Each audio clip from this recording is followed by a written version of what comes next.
চোখের পানি যদি কোনো দোয়ার মধ্যে পড়ে আপনি বুঝে যাবেন এই দোয়া আল্লাহর কাছে কবুল।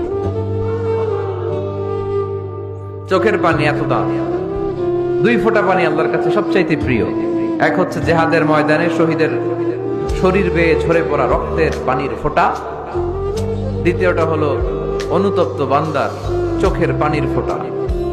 নিজের ভুলগুলো বুঝতে পেরে কেউ যখন কান্না করে আল্লাহর কাছে কাঁদে, তার চোখের পানি চোখ বেয়ে নাকের ডগা বেয়ে মাটিতে পড়ার আগেই ওই ক্রন্দনরত বান্দার জীবনের সব গুণ আল্লাহ মাফ করে দেয়। চোখের পানি যদি কোনো দোয়ার মধ্যে পড়ে আপনি বুঝে যাবেন এই দোয়া আল্লাহর কাছে কবুল। চোখের পানি এত দাম, দুই ফোঁটা পানি আল্লাহর কাছে সবচাইতে প্রিয়। এক হচ্ছে জেহাদের ময়দানে শহীদের শরীর বেয়ে ঝরে পড়া রক্তের পানির ফোঁটা, দ্বিতীয়টা হলো অনুতপ্ত বান্দার চোখের পানির ফোঁটা।